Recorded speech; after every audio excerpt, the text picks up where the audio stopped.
আসসালামু আলাইকুম। গবাদি প্রাণী লাম্পি ভাইরাসে আক্রান্ত হচ্ছে আসলে একটা খুব ভাইরাল ডিজিজ। এটা মূলত কারণ হচ্ছে যে আপনার মশা মাছির মাধ্যমে এই রোগগুলো ছড়াচ্ছে বেশি। তো প্রথম যে কাজটা যদি আমরা এগুলো করি, আশা করি যে লাম্পির হাত থেকে রক্ষা পাওয়া যাবে। প্রথম কাজটা হচ্ছে আপনার যে মশা মাছি নিধন করতে হবে আমাদেরকে।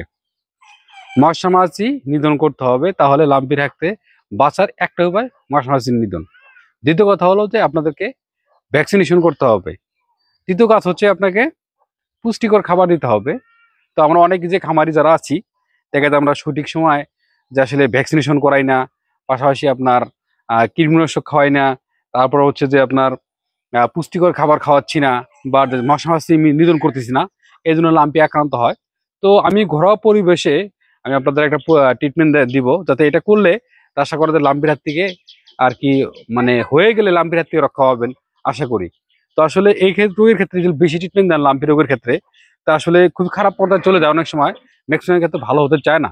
তো আমি আপনাদের উদ্দেশ্যে বলতে চাই যে যদি 100 কেজি ওজন হয়, ভালো করে শুনবেন, যদি 100 কেজি ওজন হয় তাহলে আপনি কি করবেন, সেক্ষেত্রে 100 কেজি ওজন হলে প্যারাসিটামল, অর্থাৎ যে কোনো কোম্পানি প্যারাসিটামল, অর্থাৎ হলো যে সকালে একটা, দুপুরে একটা, বিকেলে একটা করে, অর্থাৎ 3 বেলা আপনি খাওয়াইতে পারবেন।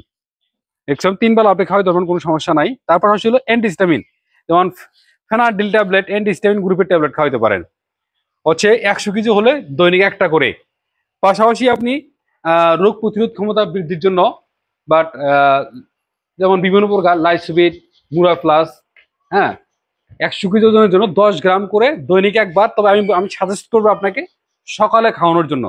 সকালে খাওয়াবেন, কারণ হচ্ছে কি, এটা সকালে খাওয়ালে সারাদিন, এই যে আপনি লাইসোবিট খাওয়াইলে, কারণ সকালে তাপমাত্রা একটু কম থাকে, তো এই কারণে আপনি লাইসোবিট খাবেন। কারণ হচ্ছে যে কোনো প্রকার ভিটামিন খাওয়ান লাম্পের ক্ষেত্রে, তখন কি সাধারণত কি অটোমেটিকলি কি তাপমাত্রা বেড়ে যায় যে কোনো ভিটামিন খাইলে। হয়তো অনেকেই জানেন না, বা অনেকেই বলে আমাকে এটা কি মানে আসলে সম্ভব, যে কোনো ভিটামিন খাইলেই একটু তাপমাত্রা বাড়ার সময় বেশি। তো আমরা কি করবো, সকালে খাওয়াবো। তারপর হচ্ছে যে আপনার প্যারাসিটামল তো বলছি আপনি কিভাবে খাইতে হবে, সকাল দুপুর রাত। তারপরে অ্যান্টিহিস্টামিন ট্যাবলেট বলছি কিভাবে, সেটাও বলে দিচ্ছি আপনাকে। তার পাশে আমি একটা পাউডার আমি সাজেস্ট করবো আপনাদেরকে, বিভিন্ন প্রকার অ্যান্ড্রোগ্রাফিক্স পাউডার আছে।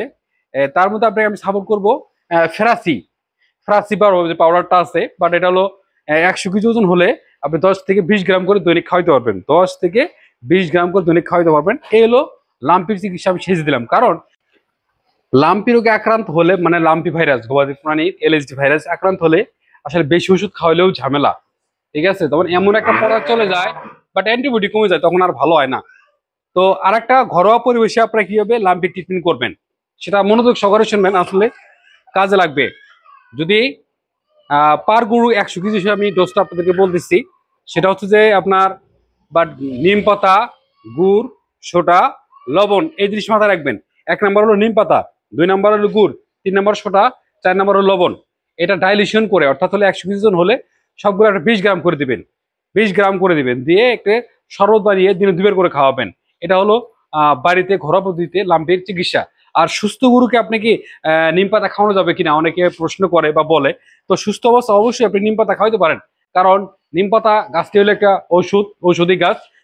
গাছ গাছ গাছগাছালিকে আমরা কদর করি না, গাছগাছালি দিয়েই করলে ওষুধ পানি তৈরি হয়ে থাকে।